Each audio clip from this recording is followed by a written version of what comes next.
आप सभी का कुमार क्लासेज के यूट्यूब चैनल पर स्वागत है। स्टूडेंट्स, हम लोग पढ़ रहे थे ट्रांसफार्मर, और ट्रांसफार्मर में हमने ट्रांसफार्मर का परिचय पढ़ा था और उसके पार्ट्स के बारे में पढ़ा था पिछले वीडियोज में। तो पिछले वीडियोज में एक गलती हो गई थी, उसको सुधार लीजिएगा आप। ये देखिए, हमने गलती से उच्चारण कर दिया था। ब्रीदर जो होता है उसके निचले भाग में क्या होता है, एक पॉट बना होता है और एक छिलका जल उसमें लगाते हैं हम लोग कई टुकड़ों में, जो कि नीला होता है और मॉइस्चर सूखने के बाद वो हल्का गुलाबी हो जाता है, जिसका उस कारण हमने कंजर्वेटर कर दिया था, नहीं वो क्या बोलते हैं, बकोज रिले कर दिया था गलती से। तो उसको सुधार लीजिएगा। चलिए उसके आगे बढ़ते हैं। तो पार्ट्स हमने पढ़ा था और ये पढ़ा था कि मेन टैंक में क्या होता है, पूरा तेल भरा होता है ट्रांसफार्मर ऑयल, और कंजर्वेटर में आधा तेल भरा होता है, हाफ तेल भरा होता है। पिछला वीडियो जब देखे होंगे। अब देखिए, अब क्वेश्चन आपसे जो पूछता है ट्रांसफार्मर ऑयल के बारे में पूछता है कि ट्रांसफार्मर ऑयल जो होता है क्या होता है और उससे क्या क्या क्वेश्चन आता है। तो ध्यान दीजिए स्टूडेंट्स, ये ट्रांसफार्मर ऑयल जो होता है एक प्रकार का क्या है, खनिज तेल है। ट्रांसफार्मर ऑयल क्या है, एक खनिज तेल है। और जो आपके क्वेश्चन एग्जाम में पूछे जाएंगे महत्वपूर्ण रूप से, वो पूछे जाएंगे कि यह क्या होता है, या तो मतलब कि ये पेट्रोलियम होता है या हाई ग्रेड का मोबिल कह सकते हैं, या ये सिंथेटिक भी होता है। तो सिंथेटिक का प्रयोग कहाँ किया जाता है, ये क्वेश्चन पूछता है। जो तो पहला ये जानिए कि सिंथेटिक तेल जो होता है वो किससे बना होता है, तो सिलिका प्लस हाइड्रोकार्बन बन के बना होता है। क्वेश्चन पूछेगा आपसे कि बताइए ट्रांसफार्मर का जो सिंथेटिक वायर होता है किसके मिल के बना होता है, तो सिलिका प्लस हाइड्रोकार्बन आंसर होगा आपका। और इसके साथ साथ ये क्वेश्चन पूछा जाएगा कि ये कहाँ प्रयोग होता है, तो इसका फ्लैश पॉइंट ज़्यादा होता है पेट्रोलियम ऑयल से, और इसका प्रयोग जो खदान में प्रयोग होता है, जैसे मान लीजिए कि जहाँ कोयला निकाला जाता है, एक सुरंग है या और कोई भी धातु निकाला जाता है माइंस, तो वहाँ भी ट्रांसफार्मर की जरूरत पड़ती है। तो जो सुरंगों में ट्रांसफार्मर प्रयोग किया जाता है, तो उसमें जो ट्रांसफार्मर ऑयल प्रयोग किया जाता है वो कौन सा किया जाता है, सिंथेटिक ऑयल प्रयोग किया जाता है, सिंथेटिक। ठीक है, और ये किसका बना होता है, सिंथेटिक होता है, और ये सिलिका प्लस हाइड्रोकार्बन का होता है, और नॉर्मल जो होता है पेट्रोलियम का होता है। आप समझ गए होंगे। अब देखिए दूसरा क्वेश्चन पूछता है कि ट्रांसफार्मर ऑयल जो होता है उसका कलर कैसा होता है, तो हल्का पीला होता है, क्या बोलते हैं, हल्का पीला, या इंग्लिश में इसको ऑप्शन देगा तो पेल येलो, क्या बोलेंगे, पेल येलो। आप समझ गए होंगे। ये भी क्वेश्चन आपसे पूछा जाएगा, तो आप नोट कर लीजिएगा, स्क्रीनशॉट ले लीजिएगा। ट्रांसफार्मर ऑयल का कलर क्या होगा, पेल येलो, हल्का पीला। और इसका जो फ्लैश पॉइंट मतलब क्या, प्रज्वलन बिंदु। ट्रांसफार्मर ऑयल का फ्लैश पॉइंट कितना होना चाहिए, ट्रांसफार्मर ऑयल का फ्लैश पॉइंट को हिंदी में हम कहते हैं प्रज्वलन बिंदु। क्योंकि हम ट्रांसफार्मर शीतलन के लिए प्रयोग करते हैं, ट्रांसफार्मर ऑयल में किसके लिए प्रयोग करते हैं, तो शीतलन के लिए मुख्य रूप से, और इंसुलेशन के लिए। तो शीतलन मतलब उसको कूल रखना है, तो क्या होना चाहिए, ये बहुत हाई टेम्परेचर पर ये गर्म होना चाहिए, या इस पर आग लगना चाहिए, इसीलिए इसको बोलते हैं। तो इसका होता है 150 डिग्री, कितना होता है, 150 डिग्री सेंटीग्रेड तक आसानी से तापमान सह सकता है। ठीक है स्टूडेंट्स। तीसरा क्वेश्चन पूछा था कि ट्रांसफार्मर ऑयल का प्रयोग, ट्रांसफार्मर ऑयल का कार्य क्या है, तो पहला कार्य क्या है, कूलिंग के लिए, क्या के लिए, कूलिंग के लिए, यानी शीतलन के लिए। हिंदी में लिख सकते हैं क्या, शीतलन के लिए। किसका शीतलन करेगा, कोर और इंसुलेशन, कोर और वाइंडिंग का।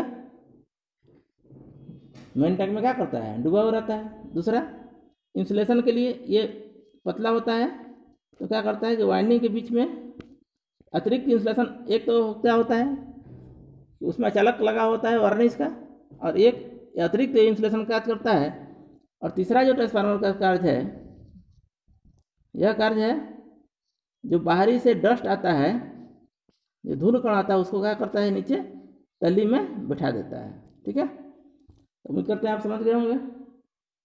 अब क्वेश्चन पूछा जाता है कि अच्छा एक जब ट्रांसफार्मर ऑयल हो, अच्छे ट्रांसफार्मर ऑयल का क्या गुण होना चाहिए, क्या गुण होना चाहिए।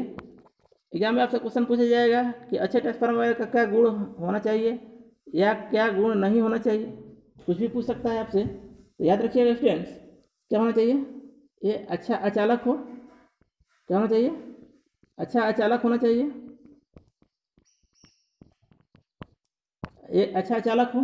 दूसरा क्या है, उच्च प्रज्वलन बिंदु होना चाहिए, उच्च प्रज्वलन बिंदु होना चाहिए। ट्रांसफार्मर का वायल कैसा होना चाहिए, अचालक होना चाहिए, अच्छा उच्च प्रज्वलन बिंदु का होना चाहिए, अर्थात अधिक तापमान सहन कर सके। और इसके साथ क्या होती है, उच्च विशिष्ट ऊष्मा धारित होना चाहिए। विशिष्ट ऊष्मा का मतलब जानते हैं आप, उच्च विशिष्ट ऊष्मा क्या हो, अवशोषक करे, ऊष्मा धारिता होना चाहिए। इसके साथ साथ चौथा इसमें गुण होना चाहिए कि निम्न श्यानता होना चाहिए। निम्न श्यानता मतलब विस्कोसिटी, इसका मतलब क्या होता है भी समझ लीजिए। ट्रांसफार्मर का वायल कैसा होना चाहिए, निम्न श्यानता वाले गुण होना चाहिए। निम्न श्यानता गुण अर्थात लो विस्कोसिटी, इसको क्या बोलते हैं, विस्कोसिटी। लो विस्कोसिटी का होना चाहिए। तो लो विस्कोसिटी का मतलब ये बहुत पतला होना चाहिए, गाढ़ा नहीं होना चाहिए, ताकि क्या हो सके, आसानी से वाइंडिंग के बीच भी ये जा सके। और चौथा जो गुण होता है, ये मॉइस्चर फ्री होना चाहिए, यानी इसमें नमी नहीं होना चाहिए, नमी मुक्त होना चाहिए, क्योंकि नमी होगा तो शॉर्ट सर्किट हो जाएगा। नमी युक्त होना चाहिए। तो ये 5 गुण है, तो आप याद रखेंगे 5 गुण कौन कौन है। अच्छे अचालक का, अच्छे ट्रांसफार्मर वायल अच्छा अचालक होना चाहिए, उच्च विशिष्ट ऊष्मा धारिता होना चाहिए, ये क्या करे, ऊष्मा को अधिक अवशोषित कर सके। उच्च फ्लैश पॉइंट वाला होना चाहिए, मतलब कि अधिक तापमान पर ये आग लगे इसमें। और चौथा क्या होना चाहिए, निम्न विस्कोसिटी होना चाहिए, लो श्यानता होना चाहिए, यानी पतला होना चाहिए, गाढ़ा नहीं होना चाहिए। और चौथा क्या है, पांचवा क्या है, इसे नमी मुक्त होना चाहिए, मॉइस्चर फ्री होना चाहिए। तो उम्मीद करते हैं आप समझ गए होंगे ट्रांसफार्मर के गुण को। आइए आप देखते हैं ट्रांसफार्मर के कार्य पद्धति, ट्रांसफार्मर कैसे कार्य करता है और इससे क्या क्या क्वेश्चन आपको पूछा जाता है। बहुत ही आसानी भाषा में पढ़ेंगे, आप समझ भी जाएंगे, सीख भी जाएंगे और सारे क्वेश्चन याद भी हो जाएगा। आप चैनल को सब्सक्राइब जरूर कर लीजिएगा, क्योंकि हम आपको बहुत आसान भाषा में इलेक्ट्रिकल पढ़ा रहे हैं और इसके साथ साथ यूपीसीएल से संबंधित सारी जानकारी भी हम उपलब्ध कराते हैं। तो आप चैनल को सब्सक्राइब कर लीजिएगा ताकि प्रत्येक वीडियो का नोटिफिकेशन आपको समय से मिल सके। चलिए ट्रांसफार्मर की कार्य पद्धति पढ़ते हैं हम। ट्रांसफार्मर की कार्य पद्धति, वर्किंग कैसे कार्य करता है और यहाँ से क्या क्या क्वेश्चन आता है, सारे कुछ देखेंगे। तो आप जानते हैं कि ट्रांसफार्मर, हमने पिछले मूड में जाना कि क्या है, कि एक कोर होता है जो कई पतली शीट का बना होता है और उस पर हम क्या करते हैं, वाइंडिंग लपेट देते हैं, कोरों पर वाइंडिंग लपेट देते हैं। जिस तरह सप्लाई देते हैं उसको कहते हैं प्राइमरी, जिस तरह लोड देखते हैं उसको कहते हैं सेकेंडरी। इतना हमने पिछले वीडियोज में देखा था। अब देखिए होता क्या है एक्चुअली, हम ये जब एक पूछा जाता है हमसे कि ट्रांसफार्मर किस सिद्धांत पर कार्य करता है, तो आंसर हम बोलते हैं कि ट्रांसफार्मर म्यूचुअल इंडक्शन के सिद्धांत पर कार्य करता है, या ऑटो ट्रांसफार्मर सेल्फ इंडक्शन के सिद्धांत पर कार्य करता है। लेकिन अगर मूल रूप से देखेंगे आप तो ट्रांसफार्मर फैराडे के इलेक्ट्रोमैग्नेटिक सिद्धांत पर ही कार्य करता है। आइए कौन सा क्वेश्चन का क्या आंसर होगा देखते हैं हम और पूरी चीज़ को समझते हैं होता क्या है। देखिए स्टूडेंट्स, अगर जब आपसे क्वेश्चन सिंपल रूप से पूछा जाए कि ट्रांसफार्मर किस सिद्धांत पर कार्य करता है, तो आपका आंसर होगा म्यूचुअल इंडक्शन के सिद्धांत पर। अगर आपसे क्वेश्चन पूछा जाए कि ट्रांसफार्मर ऑटो ट्रांसफार्मर किस सिद्धांत पर कार्य करता है, सेल्फ इंडक्शन सिद्धांत पर।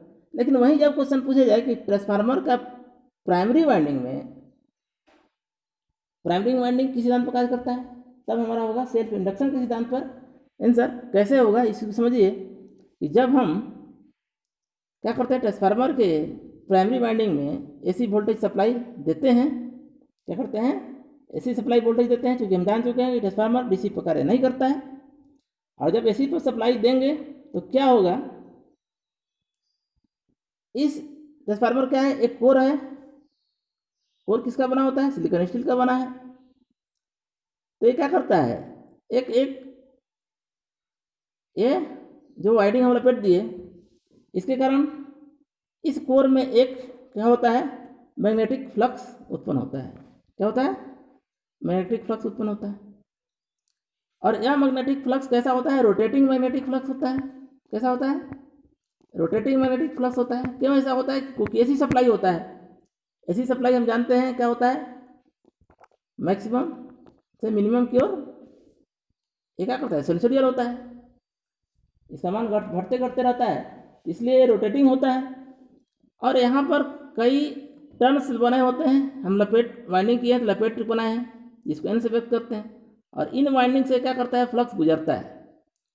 अर्थात हम पढ़े हैं क्या फ्राडे के इलेक्ट्रोमैग्नेटिक इंडक्शन सिद्धांत में कि कोई भी अगर रोटेटिंग फ्लक्स, कोई भी अगर फ्लक्स क्या करेगा, घूमेगा, यानी अगर कट होगा तो एक ईएमएफ उत्पन्न होगा, एक करंट उत्पन्न होगा। अर्थात क्या होता है, d∅/dt। अर्थात ये जब टर्न से गुजरता है तो इसमें एक क्या होता है, एक ईएमएफ उत्पन्न होता है, अर्थात उसके चलते करंट उत्पन्न होता है। और ये सेकेंडरी से, तो यहाँ जो उत्पन्न हुआ ईएमएफ वो किससे हुआ, सेल्फ इंडक्शन से हुआ, d∅/dt से हुआ। और ये जो फ्लक्स होता है इलेक्ट्रिकली कनेक्ट नहीं होता है, इसलिए यहाँ से यहाँ आता है, इसलिए हम कहते हैं सेकेंडरी क्या होगा, म्यूचुअल इंडक्शन से हुआ। तो उम्मीद करते हैं आप समझ गए होंगे। अर्थात हम कहें कि जब हम प्राइमरी वाइंडिंग को एसी सप्लाई से कनेक्ट करते हैं तो क्या होता है, ट्रांसफार्मर कोर में एक रोटेटिंग मैग्नेटिक फ्लक्स उत्पन्न होता है। और ये फ्लक्स क्या होता है, वाइंडिंग में सेल्फ इंडक्शन के कारण एक ईएमएफ इंड्यूस करता है। और यही रोटेटिंग मैग्नेटिक फ्लक्स क्या होता है, सेकेंडरी में सेटअप होता है। और सेकेंडरी में भी हम वाइंडिंग होता है, यहाँ भी कट होता है, लेकिन यहाँ से यहाँ लिंक हुआ म्यूचुअल के द्वारा, कोई इलेक्ट्रिकल कनेक्शन नहीं थे, इसीलिए हम म्यूचुअल इंडक्शन कहते हैं। लेकिन अगर क्वेश्चन आपसे प्राइमरी पूछ लिया जाए कि प्राइमरी में कैसे उत्पन्न हुआ है, तो प्राइमरी में तो हुआ सेल्फ से, सेकेंडरी में हुआ म्यूचुअल से। उम्मीद करते हैं आप समझ गए होंगे। अब देखिए दो ईएमएफ उत्पन्न हुआ, एक प्राइमरी में हुआ और एक सेकेंडरी में हुआ। हम क्या कहते हैं कि प्राइमरी को हम कर दें E1 से व्यक्त करते हैं और सेकेंडरी को E2 से व्यक्त करते हैं। तो क्वेश्चन आप समझ गए। प्राइमरी में अगर पूछेगा तो हम सेल्फ इंडक्शन आंसर देंगे। और दोनों ईएमएफ क्या होता है, एक सेम फेज में होता है, क्योंकि दोनों का मैग्नेटिक फ्लक्स क्या होता है, सेम होता है। अब देखिए यहाँ और क्वेश्चन क्या पूछता है। अब देखिए एक क्वेश्चन यहाँ पूछता है कि ट्रांसफार्मर का कोर होना चाहिए कैसा। भाई ट्रांसफार्मर का कोर कैसा होना चाहिए, हमने ये जाना कि E1 उत्पन्न हुआ प्राइमरी में और E2 उत्पन्न हुआ, दो फ्लक्स हुआ, दो ईएमएफ उत्पन्न हुआ। तो एक को हम प्राइमरी को E1 मान लिए, सेकेंडरी को E2 मान लिए। अब इसको स्टॉप करते हैं, फिर एक क्वेश्चन पाते हैं जो आपसे पूछा जाता है बार बार, जो आप रटते हैं, रटने की बिल्कुल जरूरत नहीं है स्टूडेंट्स, हम समझाते हैं, याद रखिएगा। अब देखिए आप मैग्नेट में पढ़े होंगे क्या, एमएमएफ, ठीक है, एमएमएफ पढ़े होंगे। एमएमएफ बराबर क्या होता है, N×I, यानी किस पर निर्भर कर रहा है, जितने टर्न्स है, यानी जितने वाइंडिंग में हमारा टर्न्स है और जितना करंट हम यहाँ पर फ्लो हो रहा है उस पर एमएमएफ निर्भर करता है। और यहाँ भी एमएमएफ समान है, यहाँ भी समान है, लेकिन कह रहा है कि एमएमएफ में करंट जितना कम होगा उतना ही क्या होगा, हमारा हिस्टैरिसीस लॉस या एडी करंट लॉस कम होगा, ठीक है। क्योंकि होगा क्या कि हमको ज़्यादा से ज़्यादा फ्लक्स उत्पन्न हो ताकि हमको यहाँ करंट की कम आवश्यकता पड़े, ताकि क्या होगा, हमारा आयरन लॉस कम उत्पन्न होगा। तो इसलिए आप मैग्नेट में पढ़े होंगे कि अच्छे तरह से फ्लक्स उत्पन्न होने के लिए कैसा होना चाहिए, कोर का रिलेक्टेंस कैसा होना चाहिए। तो कोर का रिलेक्टेंस कैसा होना चाहिए, कम होना चाहिए, आरएम से व्यक्त करते हैं। रिलेक्टेंस कम होना चाहिए तो अधिक क्या होना चाहिए, जिस तरह से हम इलेक्ट्रिक सर्किट में पढ़े थे कि कंडक्टेंस क्या होता है, धारा को प्रवाहित करने के लिए मार्ग प्रदान करता है, आसानी मार्ग प्रदान करता है। और रेजिस्टेंस क्या करता है, विरोध करता है। तो उसी तरह इलेक्ट्रिक सर्किट, मैग्नेटिक सर्किट में इलेक्ट्रेंस क्या करता है, फ्लक्स के मार्ग में अवरोध उत्पन्न करता है, ठीक है, फ्लक्स के मार्ग में अवरोध उत्पन्न करता है। तो इसी तरह क्या होगा, रिलक्टेंस जितना कम होगा कोर का उतना ही अच्छा फ्लक्स उत्पन्न होगा। और रिलक्टेंस का उल्टा क्या होता है, रिलक्टेंस का उल्टा होता है स्टूडेंट्स सस्पेंटेंस जितना अधिक होगा उतना क्या होगा, हमारा फ्लक्स ज़्यादा सेटअप होगा। ठीक है, तो इस तरह रिलक्टेंस कम होना चाहिए। तो क्वेश्चन पूछेगा आपसे कि कोर का रिलक्टेंस कैसा होना चाहिए, लो रिलक्टेंस पाथ का होना चाहिए। ठीक है, चलिए आते हैं आपसे आगे देखते हैं। क्योंकि फ्लक्स क्या बात, यहाँ पर भी फ्लक्स क्या था, प्राइमरी में भी फ्लक्स जो था φm उत्पन्न हुआ था, सेकेंडरी में भी फ्लक्स क्या हुआ था, φm उत्पन्न हुआ था, और यहाँ भी जितना करंट था उतना ही करंट था, और यहाँ भी करंट जो था वो सेम था। लेकिन अंतर क्या हुआ था, E1 और E2 में अंतर आया था। क्यों आया था, क्योंकि टर्न की संख्या पर निर्भर करता था। हमने क्या कहा, एम एफ बराबर एन आई है। तो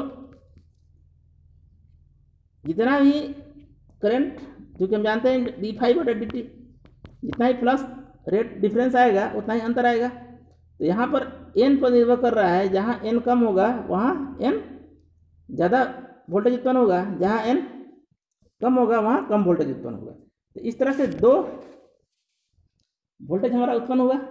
ठीक है, एक क्या हुआ प्राइमरी में और एक क्या हुआ सेकेंडरी में।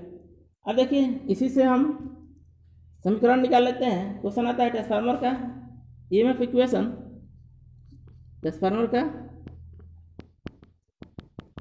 ईएमएफ इक्वेशन क्या होता है, तो हम उसको प्रूफ करने के चक्कर नहीं पड़ेंगे। याद रखिएगा, सिर्फ जो प्राइमरी में ईएमएफ व्यक्त होगा उसका E1 से व्यक्त करेंगे। तो क्या होता है 4.44, फ्लक्स दोनों सेम था तो फाई। ठीक है, और फ्लक्स मैक्सिमम फ्लक्स और n था तो N1। ठीक है, जितना टर्म था उस पर निर्भर कर रहा था N1 पर। और जो सेकेंडरी में उत्पन्न हुआ तो बाकी सब सेम था, ऐसी भी धारा भी वही था 4.44 होगा जो कि मैक्सिमम फ्लक्स होता है, और यहाँ क्या होगा N2। उम्मीद करते हैं आप समझ गए होंगे। तो आपसे अगर क्वेश्चन पूछा जाए कि ट्रांसफार्मर का प्राइमरी ईएमएफ मान किस पर निर्भर करता है, तो किस पर करता है, फ्लक्स तो सेम ही होता है, मुख्य रूप से किस पर निर्भर करता है, टर्नों की संख्या पर। सेकेंडरी में जो होता है कितने पर होता है, टर्नों की संख्या पर। यही चीज़ हम step up step down transformer के कंसेप्ट में भी पिछले वीडियोज में मैं बताया हूँ। तो कैसे होता है इसको भी समझ लीजिए। क्योंकि ये दोनों पार्ट्स क्या कॉमन है, इसलिए सिर्फ N1 और N2 पर क्या होता है, इफेक्टेड होता है। यहाँ से न्यूमेरिकल पूछ लिया जाता है कि मैग्नेटिक फ्लक्स इतना है और प्राइमरी में टर्न की संख्या है, सेकेंडरी में इतना है, तो टोटल ईएमएफ कितना उत्पन्न होगा। तो इस फॉर्मूले पर हम बैठाकर निकाल देंगे। और यह अनुपात पूछता है तो भी निकाल लेंगे, ये दोनों को नहीं निकालने की जरूरत है, सिर्फ N1 N2 का अनुपात निकाल कर आप सीधे ही निकाल सकते हैं। जैसा भी हम एक न्यूमेरिकल वीडियोज भी लाएंगे तो उसमें सारे न्यूमेरिकल हल करेंगे। यहाँ हम ये जान लें कि ईएमएफ का मान क्या होगा, सिर्फ टर्नों की संख्या पर मुख्य रूप से निर्भर करेगी, क्योंकि बाकी चीज़ क्या होता है, कॉमन होता है, क्योंकि कोर एक ही है और फ्लक्स भी एक ही उत्पन्न होता है। तो उम्मीद करते हैं आप समझ गए होंगे। अब देखिए एक चीज़ और यहाँ आता है कि अब ये E1 और E2 उत्पन्न हुआ तो ये क्या होता है, ये लाइक होता है कि लीड होता है, दोनों एक ही दिशा में होता है। क्यों होता है इस चीज़ को समझ लीजिए। तो ये स्टूडेंट से आप याद रखिएगा, कंसेप्ट में बताता हूँ इसका कि प्राइमरी और सेकेंडरी में मैग्नेटिकली कनेक्ट होता है, इलेक्ट्रिक नहीं होता है। और मैग्नेटिक फ्लक्स जो होता है इनपुट सप्लाई वोल्टेज से 90 डिग्री लाइक करता है। ठीक ना, 90 डिग्री लाइक करता है। देख लीजिए यहाँ पर कंसेप्ट, यहाँ हमने देखा कि φm है और ये फ्लक्स से क्या कहता है कि जो प्राइमरी वोल्टेज है वो भी क्या करता है, 90 डिग्री लैग करता है, और सेकेंडरी भी 90 डिग्री लैग करता है, दोनों एक दिशा में होता है। तो अगर ये क्वेश्चन आपसे पूछा जाए कि बताइए प्राइमरी के ईएमएफ और सेकेंडरी के ईएमएफ किस दिशा में होते हैं, तो समान दिशा में आंसर होगा, विपरीत दिशा में नहीं होगा। और दोनों के बीच में एंगल क्या होता है, 0 डिग्री होता है। देखिए एंगल एक ही फेज में है। और ऐसा क्यों है इस चीज़ को समझिए। ऐसा इसलिए है कि हम जानते हैं कि यहाँ क्या है, एसी सप्लाई है, और एसी में क्या है, इंडक्टर है, और इंडक्टर में क्या होता है, लाइक करता है। करंट क्या करता है, लाइक करता है, इसलिए क्या हो गया, लाइक हो गया। तो ये फिगर बनेगा, ये चीज़ ध्यान रखिएगा आप कि अगर फ्लक्स क्या होगा, मैक्सिमम फ्लक्स के लाइक करेगा, कितना लाइक करेगा, 90 डिग्री करेगा। और यहाँ ईएमएफ पूछेगा कि ईएमएफ प्राइमरी ईएमएफ और सेकेंडरी ईएमएफ की दिशा क्या होती है, तो समान होती है, दोनों के बीच में कोई फेज डिफरेंस नहीं होता है। इस चीज़ को भी आप याद रखिएगा। चलिए आगे बढ़ते हैं। अब आता है ट्रांसफॉर्मेशन रेशियो। ट्रांसफॉर्मेशन रेशियो क्या है?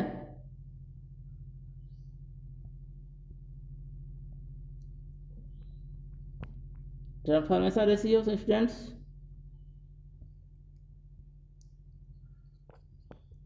ट्रांसफॉर्मेशन रेशियो, ट्रांसफॉर्मेशन रेशियो से क्वेश्चन जो आपको पूछता है, आप देखें, हमारे ध्यान रखेंगे सेकेंडरी के ऊपर रखेंगे आप E2 अपॉन E1। ये क्या है? सेकेंडरी में उत्पन्न EMF अपॉन प्राइमरी में उत्पन्न EMF। और हमने कहा किस पर निर्भर करता है? तो यह करंट पर करता है, तो N2 भी ऊपर हो जाएगा और N1 भी नीचे हो जाएगा। और वोल्टेज भी क्या होता है? उसी के अनुसार होगा। लेकिन करंट उल्टा होता है, तो करंट लिखेंगे हम I1 अपॉन I2 और इसके बराबर K लिखते हैं कांस्टेंट। तो ये है ट्रांसफॉर्मेशन रेशियो का फॉर्मूला। ये फार्मूला भी एग्जाम में पूछा जा सकता है या रिलेशन में पूछा जा सकता है। E1 E2 बराबर I1 I2, N1 N2 बराबर I1 I2, V1 V2 बराबर I1 I2। तो ये टर्म को आप याद रखेंगे।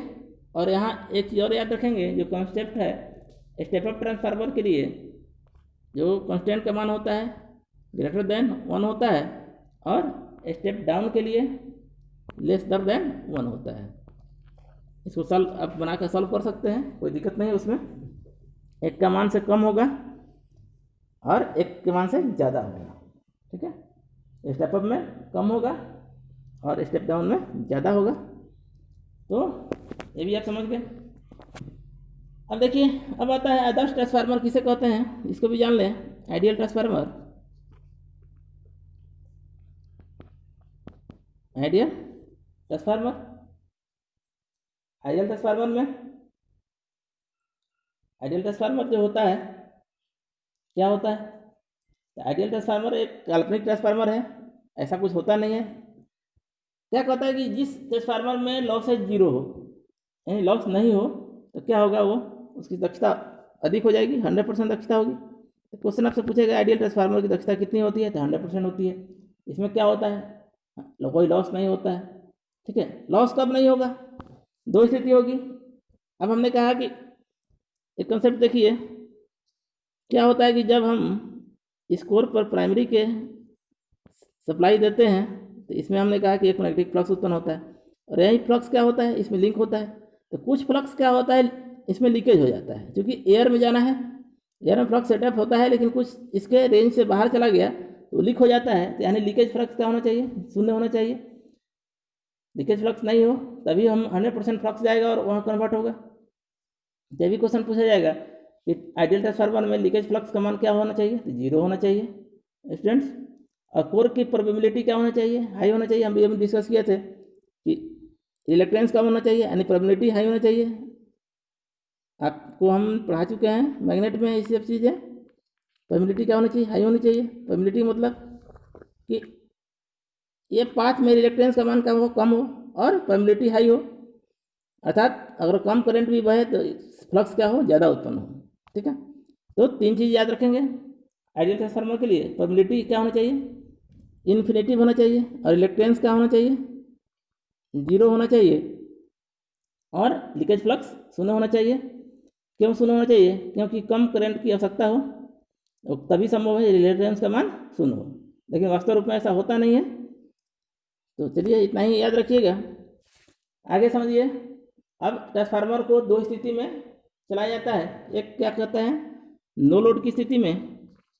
नो लोड का मतलब कि ट्रांसफार्मर पर कोई लोड नहीं दिया हुआ है, कोई आउटपुट नहीं जुड़ा हुआ है। एक फुल लोड की स्थिति में ट्रांसफार्मर पर जितनी क्षमता है उतना लोड दिया गया है। तो पहले नो लोड कंडीशन को देखते हैं और इससे क्या क्या क्वेश्चन आता है इसको समझना है। तो देखिए, नो लोड कंडीशन क्या है। जब ट्रांसफार्मर, नो लोड कंडीशन किसको कहेंगे, इसको समझ लेते हैं। नो लोड कंडीशन, इसमें क्या होगा कि जब ट्रांसफार्मर में क्या हो, जब ट्रांसफार्मर की सेकेंडरी वाइंडिंग, प्राइमरी में तो हमेशा एनराइज होगा, सेकेंडरी वाइंडिंग क्या हो, ओपन हो। ओपन हो का मतलब इसमें लोड नहीं जुड़ा हो। अब देखिए जब लोड नहीं जुड़ा है तो इसमें कहीं करंट नहीं प्रवाहित होना चाहिए, प्राइमरी में करंट नहीं प्रवाहित होना चाहिए, लेकिन प्राइमरी को हमेशा जोड़ते हैं।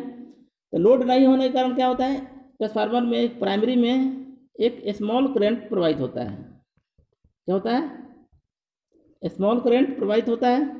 स्मॉल करंट मतलब कि बहुत कम मात्रा में करंट प्रवाहित होता है, चार्ज नहीं कर रहा है फिर भी क्या होता है, वो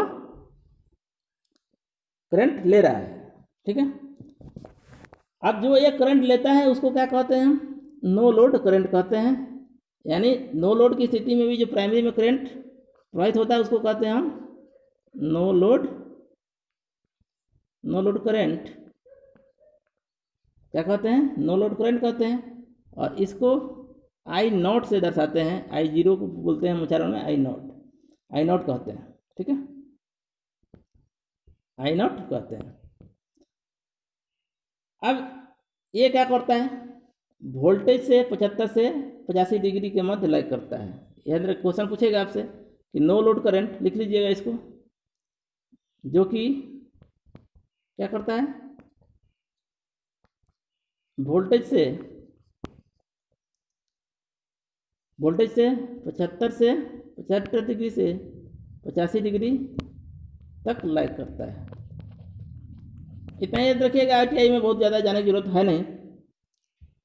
अगर आप जानना चाहते हैं कि लाइक क्यों करता है तो इसका मेन कारण है कि हमने पहले ही कहा कि एसी है, और यहाँ एसी में क्या है, इंडक्टर, और एसी थोड़ी हम पढ़े हुए हैं, उसमें आप देखिएगा पीछे जाकर, इंडक्टर में क्या होता है, लाइक करता है करंट। ठीक है, तो क्या करेगा, यहाँ पर लाइक करेगा। चलिए, उससे कोई दिक्कत नहीं है। अब देखिए यहाँ पर क्या है, लाइक कर गया, वो कोई हमारा इशू नहीं था।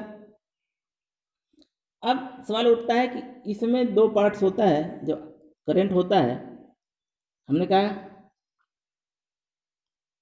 चलिए एक बना देते हैं। यहाँ पर एक है इंडक्टेंस और एक है रेजिस्टेंस। ठीक है, यहाँ आया आई जीरो, यानी कुछ करंट आया प्राइमरी में, और यह दो चीज़ को रिप्रेजेंट करता है। अब देखिए प्राइमरी में जो करंट आया वो क्या करता है, एक तो हमको जानते हैं कि क्या हो, हमको फ्लक्स उत्पन्न करना है, मैग्नेटिक फ्लक्स, मैग्नेटाइजिंग करंट इसको कहते हैं। जो करंट मैग्नेटिक फ्लक्स के लिए उत्पन्न करने के लिए होता है उसको कहते हैं हम मैग्नेटाइजिंग करंट। और जो आयरन लॉस के लिए डिपेंड करता है उसको कहते हैं एक्टिव कंपोनेंट। ठीक है, तो ये जो आई जीरो हो गया, ये किसका किसका संयोग हो गया, आई एम का और आई डब्ल्यू का। आई डब्ल्यू का है, एक्टिव कंपोनेंट है। तो अब क्वेश्चन आपसे जैसे पूछता है, अब आप ये भी जानते हैं कि आई जीरो क्या है, नो लोड करंट है। नो लोड करंट किसके किसके लिए जिम्मेदार है, तो आयरन लॉस के लिए जिम्मेदार है, क्योंकि आयरन लॉस लोड पर निर्भर नहीं करता है, लोड रहा है ना चल रहा है वो कार्य करेगा। और दूसरा क्या होगा, मैग्नेटाइजिंग करंट जो फ्लक्स उत्पन्न होता है उसके लिए निर्भर करेगा। तो आपसे जब क्वेश्चन पूछा जाएगा इसमें एक्टिव कंपोनेंट क्या होता है, तो एक्टिव कंपोनेंट कौन होता है, या ट्रांसफार्मर में होने वाली हिस्टैरिसीस लॉस या एडी करंट लॉस, या ये कह सकते हैं कि आयरन लॉस के लिए जिम्मेदार होता है। इसे हम आई डब्ल्यू से दर्शाते हैं। और आई डब्ल्यू बराबर क्या होता है, एक तरह के पावर है, तो क्या होता है कि आई जीरो कॉस फाई, आई जीरो कॉस फाई से भी व्यक्त करते हैं इसको। ठीक ना, दूसरा जो होता है, एक तो एक्टिव कंपोनेंट हो गया, दूसरा क्या हो गया, मैग्नेटाइजिंग कंपोनेंट यानी चुंबकत्व घटक। तो मैग्नेटाइजिंग कंपोनेंट जो होता है, मैग्नेटाइजिंग कंपोनेंट, इसको बोलते हैं हम आईएम से व्यक्त करते हैं। और जो आईएम होता है वो किसके लिए सक्रिय होता है, चुंबकीय फ्लक्स उत्पन्न करने के लिए। तो क्वेश्चन आपसे यही पूछा जाएगा कि मैग्नेटाइजिंग करंट किसके लिए जिम्मेदार है, तो चुंबकीय फ्लक्स उत्पन्न करने के लिए, और एक्टिव कंपोनेंट किसके लिए जिम्मेदार है, आयरन लॉस के लिए। ठीक है, तो उम्मीद करते हैं आप समझ गए होंगे। आप देखिए, और मैग्नेटाइजिंग करंट को आई म्यू से भी प्रदर्शित किया जाता है। ठीक है, और आई म्यू बराबर क्या होता है, आई साइन फाई होता है ना, आई नॉट साइन फाई होता है, वो कॉस फाई होता है। अब आई जीरो जो होता है किसके किसके योग होता है, तो चूँकि क्या होता है ये एसी है, इसलिए इसमें हम पैथागोरस फार्मूला लगाते हैं और आई एम या आई म्यू का है इसका अंडर रूट का स्क्वायर ये फार्मूला होता है। तो यहाँ से हमें इक्वली पूछा जा सकता है कि आई जीरो बराबर क्या होता है, तो आई डब्ल्यू का स्क्वायर प्लस आई एम का स्क्वायर अंडर रूट। ठीक है, तो एक क्वेश्चन आप याद रखिएगा। अब नो लोड की स्थिति में जो निष्कर्ष होगा उसको देख लेते हैं। नो लोड की स्थिति में क्या निष्कर्ष निकलता है, तो पहला जो क्वेश्चन पूछता है कि नो लोड की स्थिति में जो हमने कहा कि नो लोड करंट होता है आई जीरो, वो फुल लोड का कितना होता है, तो फुल लोड का होता है 2 से 3%। ये लिख लीजिएगा, बहुत इंपॉर्टेंट है। क्वेश्चन पूछेगा no load current full load current का कितना होता है, तो 2 से 3% होता है। वीवीआई है, जरूर नोट कर लें। क्या क्वेश्चन पूछेगा कि no load current full load current का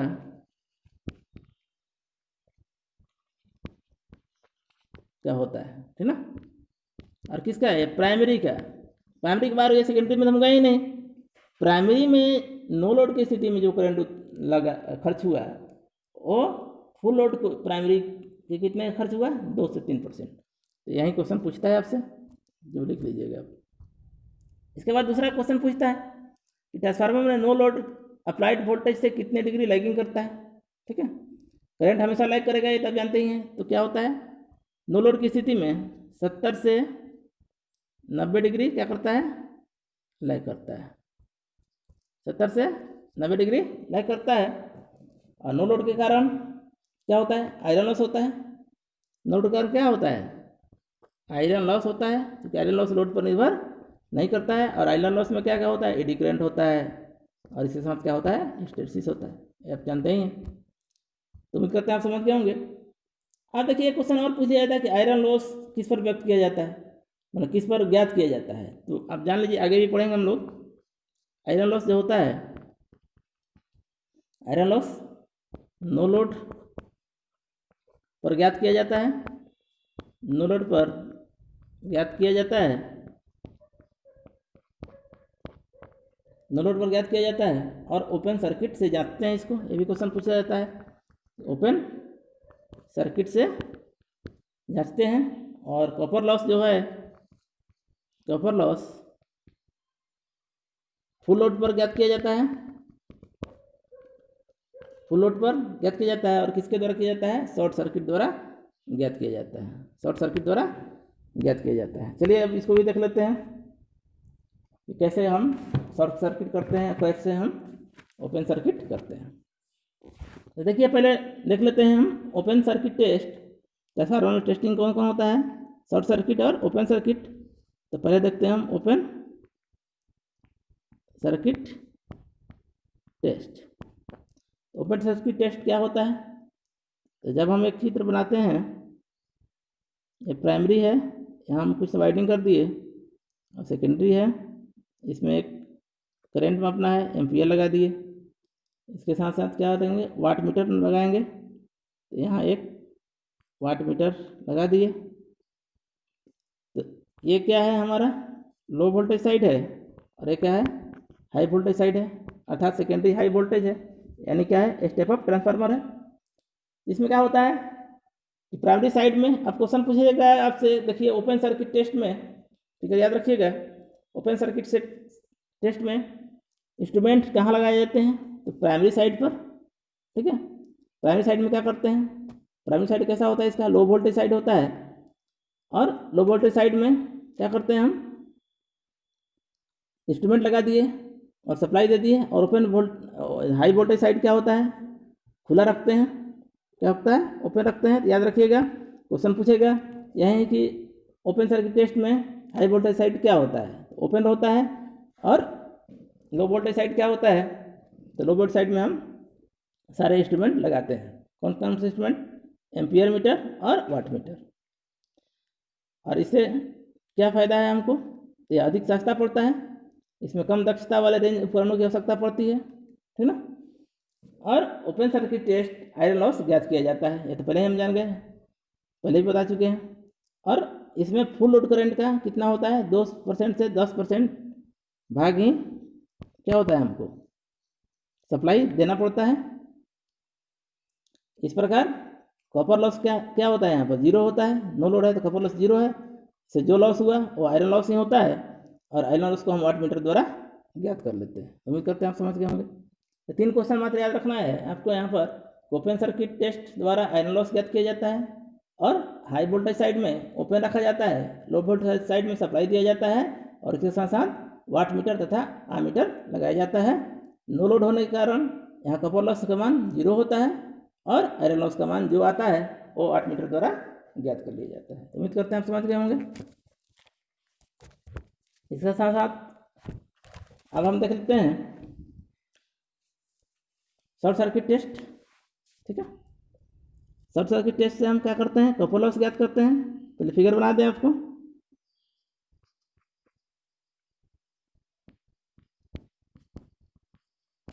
शॉर्ट सर्किट टेस्ट, यहाँ भी एक और है, यहाँ जो वाइंडिंग कर दी है, और यहाँ जो है हाई वोल्टेज साइड में, और ये है low voltage side. High voltage side में क्या किए, सप्लाई दिए, और वाट मीटर एम्पेयर मीटर लगाए। ठीक है, और लो वोल्टेज साइड को शॉर्ट सर्किट कर दिए। तो क्या लिखेंगे, पहला नंबर कि शॉर्ट सर्किट विधि से कॉपर लॉस ज्ञात किया जाता है। इस विधि में लो वोल्टेज साइड को शॉर्ट सर्किट कर देते हैं, हाई वोल्टेज साइड में सप्लाई देते हैं। इसमें वोल्टेज को शून्य से धीरे धीरे तक बढ़ाया जाता है, और रेटेड करंट जब बहने लगता है तो रेटेड वोल्टेज के 5 से 10% होने पर क्या होता है, रेटेड करंट प्राप्त हो जाता है। इससे बहुत वोल्टेज कम होती है और आयरन लॉस नगण्य होता है, और 8 मीटर में कॉपर लॉस क्या होता है, ज्ञात कर लिया जाता है। हालांकि वो क्वेश्चन नहीं पूछेगा आपसे, तीन क्वेश्चन नहीं पूछा जाता है। पूछेगा कि शॉर्ट सर्किट साइड में, सर्किट टेस्ट में कौन सा साइड शॉर्ट सर्किट किया जाता है, लो वोल्टेज साइड सप्लाई किधर दिया जाता है, high voltage side ampere meter या वाट मीटर किधर लगाया जाता है, हाई वोल्टेज साइड। ठीक है, तो ये आप इतना ही याद रखेंगे। चलिए आगे बढ़ते हैं। अगला टर्म आता है हमारे पास ट्रांसफार्मर का वोल्टेज रेगुलेशन का। वोल्टेज रेगुलेशन आपको मैं जनरेटर पढ़ाया था तो बताया था रेगुलेशन क्या होता है। तो जो लोड बढ़ने पर वोल्टेज के मान में जो परिवर्तन होता है वही क्या कहलाता है, रेगुलेशन कहलाता है, वोल्टेज रेगुलेशन कहलाता है। अर्थात किसी भी ट्रांसफार्मर का वोल्टेज रेगुलेशन कम से कम होना चाहिए, वो अच्छा ट्रांसफार्मर कहलाएगा। और वोल्टेज रेगुलेशन का जो फॉर्मूला होता है, no voltage no load equal to full load पर voltage upon voltage into no load into 100। तो ये याद रखेंगे फॉर्मूला वोल्टेज रेगुलेशन का। क्या होगा, no load voltage minus full load voltage upon no load voltage into 100। Percentage में हमेशा होगा। तो वोल्टेज रेगुलेशन से इतना ही है। क्वेश्चन ये पूछा जाएगा कि ट्रांसफार्मर का वोल्टेज रेगुलेशन कैसा होना चाहिए, अच्छा से अच्छा होना चाहिए। और आदर्श ट्रांसफार्मर का वोल्टेज रेगुलेशन क्या होता है, जीरो होता है। आइडियल ट्रांसफार्मर का पूछिएगा, आइडियल ट्रांसफार्मर का वोल्टेज रेगुलेशन क्या होता है, जीरो होता है, क्योंकि उसको हम माने ही थे कि 100% एफिशिएंसी होता है। तो क्या होगा, जीरो होता है। और आयरन लॉस क्या होता है, वोल्टेज के समानुपाती, और कॉपर लॉस क्या होता है, आई स्क्वायर के समानुपाती होता है। चलिए आगे देखते हैं। एक अच्छे ट्रांसफार्मर का वोल्टेज रेगुलेशन भी क्या होना चाहिए, शून्य होना चाहिए। अब आते हैं लॉसेज के बारे में। ट्रांसफार्मर में लॉसेज कौन कौन होता है, लॉसेज ट्रांसफार्मर के लॉसेज के बारे में, क्योंकि हम जानते हैं स्टूडेंट ट्रांसफार्मर जो लॉसेज होते हैं वो क्या होते हैं, फ्रिक्शन लॉस जीरो होता है। इसी कारण इसकी क्या होती है, दक्षता अधिक होती है। लेकिन हिस्टैरिसीस लॉस और एडी करंट लॉस होगा आयरन लॉस में। अगर लॉसेज हम कहें, 2 तरह के लॉसेज कौन कौन, आयरन लॉस और कॉपर लॉस। आयरन लॉस में 2 होता है, कौन कौन, हिस्टैरिसीस लॉस और एडी करंट लॉस। तो हम पहले भी पढ़ चुके हैं कि ट्रांसफार्मर के कोर में फ्लक्स उत्पन्न होता है, उसके कारण जो करंट चाहिए उसके कारण क्या होता है, कोर में जो लॉसेज होगा वह क्या होता है, एडी करंट लॉस और हिस्टैरिसीस लॉस होता है, जो आयरन लॉस होता है। और यहाँ एक क्वेश्चन बस याद रखना है, वहीं आपको बार बार पूछेगा आपसे कि ट्रांसफार्मर के कोर कैसा होना चाहिए कि कम से कम आपका एडी करंट लॉस या हिस्टैरिसीस लॉस हो। तो यह ध्यान रखिएगा आप, सिलिकॉन स्टील से लेमिनेशन होना चाहिए, और सबसे बेस्ट जो होता है वो क्या होता है, CRGO स्टील का बना होना चाहिए। CRGO का मतलब क्या होता है, सिलिकॉन CRGO सिलिकॉन स्टील का होता है, ठीक है। ग्रेन ओरिएंटेड स्टील उसको बोलते हैं, grain silicon grade oriented steel का बना होना चाहिए। CGRO ऑप्शन रहता है आपसे, तो सबसे अच्छा हमारा जो कोर होगा CGRO होगा, है ना। उसी तरह एडी करंट लॉस को कम करने के लिए हम जानते हैं क्या होता है, लेमिनेशन किया जाता है। लेमिनेशन करने से क्या होता है कि ऊर्जा क्षय कम होगा, और पतली पतली पट्टियों को हम जोड़कर बनाते हैं, तो क्या होता है, हिस्टैरिसीस लॉस भी कम होता है। तो ये और सब जो मशीन पढ़े हम लोग वहीं वाला है, कोई नया नहीं है, इसके लिए बहुत ज़्यादा उसमें नहीं है।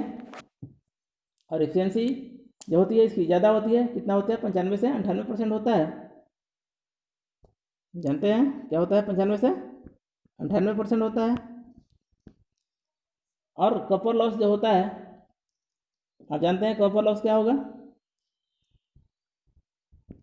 एक तरह का ये ओमिक लॉस है, इसको ओमिक लॉस भी कहते हैं, I²R फॉर्मूला है। तो ये क्या करता है, बाकी जो होता है करंट पर निर्भर करता है, जबकि ये I² पर निर्भर करता है, वर्क पर निर्भर करता है। तो पीछे भी हम लोग पढ़ चुके हैं मशीन में, आप पिछला वीडियो भी देखिएगा, बहुत अच्छे से समझाया गया है। ट्रांसफार्मर की दक्षता जो होती है 95 से 98% होती है, क्योंकि फ्रिक्शन लॉस क्या होता है, कम होता है। अब एक टर्म और आता है ऑल डे एफिशिएंसी का, आप ध्यान रखिएगा, ऑल डे एफिशिएंसी, इसको हिंदी में कहते हैं पूर्ण दक्षता दिवस, पूर्ण दक्षता दिवस इसको कहते हैं। अब इसका एक फॉर्मूला है, आउटपुट क्या, किलोवाट आवर में 24 घंटे में, अपॉन इनपुट होता है, ये भी क्या है, किलोवाट आवर में, और 24 घंटे में जितना होता है, 24 घंटे में जितना आउटपुट हुआ और जितना इनपुट हुआ उसी को कहते हैं ऑल डे एफिशिएंसी। यानी 24 घंटे में जो एफिशिएंसी मिला उसे हम कहते हैं ऑल डे एफिशिएंसी इंटू 100%। ये फार्मूला से पूछ सकता है। तो आउटपुट, क्योंकि हम जानते हैं कि एफिशिएंसी का फार्मूला क्या होता है, आउटपुट है इनपुट, और किलोवाट आवर में क्या, 24 घंटे में। तो ये फार्मूला याद रखिएगा, आप स्क्रीनशॉट ले लीजिएगा। दूसरा क्वेश्चन पूछता है कि अधिकतम दक्षता कब होगा। तो एक चीज याद रखिएगा आप कि फुल लोड पर अधिकतम दक्षता होती है किसका, डिस्ट्रीब्यूशन ट्रांसफार्मर का, जबकि नहीं, फुल लोड पर किसका होता है, पावर ट्रांसफार्मर का। तो एक चीज आप ये नोट कर लीजिएगा, ये बार बार क्वेश्चन पूछेगा दक्षता के बारे में कि ट्रांसफार्मर फुल लोड पर दक्षता अधिक होगी किसका, पावर ट्रांसफार्मर का, जबकि डिस्ट्रीब्यूशन ट्रांसफार्मर का दक्षता क्या होगी, 50% लोड पर, है ना। ये दो पॉइंट याद रखिएगा, पावर ट्रांसफार्मर की दक्षता सबसे ज़्यादा कब होगी, फुल लोड पर, और डिस्ट्रीब्यूशन ट्रांसफार्मर की दक्षता 50% लोड पर। तो एक चीज़ आप इस चीज़ को ध्यान रखिएगा, यहाँ पूछा जाता है। और अधिकतम दक्षता के लिए एक सूत्र है, इसको ऐसे न्यूमेरिकल में हम पढ़ाएंगे, फिर भी लिख लीजिए, अधिकतम दक्षता इक्वल टू लोड बराबर, इस फॉर्मूले पर आप निकालेंगे, full load under root iron loss upon copper loss, iron loss plus बटा कॉपर लॉस। इसको हम क्या बनाएंगे तब इसको डिस्कस करेंगे, अभी याद रखिएगा। अच्छा, अब देखिए और कुछ टेस्ट करते हैं, उसके बारे में जान लीजिए। तो एक होता है सपनर टेस्ट, ट्रांसफार्मर में टेस्ट, एक तो हुआ open circuit test, short circuit test. तीसरा टेस्ट क्या है हमारा, संपर्क टेस्ट, इसको बैक टू बैक टेस्ट भी कहा जाता है। इसे क्या कहते हैं? बैक टू बैक टेस्ट भी कहते हैं। तो इस परीक्षण द्वारा ट्रांसफार्मर की क्या वोल्टेज रेगुलेशन तथा लोड की में तापमान की वृद्धि को ज्ञात किया जाता है। ठीक है, क्या करते हैं? क्वेश्चन पूछेगा आपसे सप्लायर टेस्ट तो ताप से संबंधित है और वोल्टेज रेगुलेशन से संबंधित है, लिख लीजिएगा इसको। और ये ओपन सर्किट तथा शॉर्ट सर्किट से भी ज्ञात किया जा सकता है। फुल लोड की स्थिति में तापमान क्या होगा? बढ़ेगा। ठीक है, तो क्वेश्चन सिर्फ यही पूछा जाएगा, ज़्यादातर वही पूछा जाता है तापमान। तो सप्लायर टेस्ट में क्या पूछा जाता है? तापमान की वृद्धि ज्ञात की जाती है। ठीक है, तो ये टेस्ट भी आपका हो गया। अब थ्री फेज ट्रांसफार्मर के संबंधित, और थ्री फेज ट्रांसफार्मर में हम पढ़ेंगे पैरेलल ऑफ ट्रांसफार्मर। तो नेक्स्ट वीडियो में हम पढ़ेंगे उसको, एक छोटा सा वीडियो होगा, बाकी खत्म ही हो गया। तो मिलते हैं नेक्स्ट वीडियो में, धन्यवाद।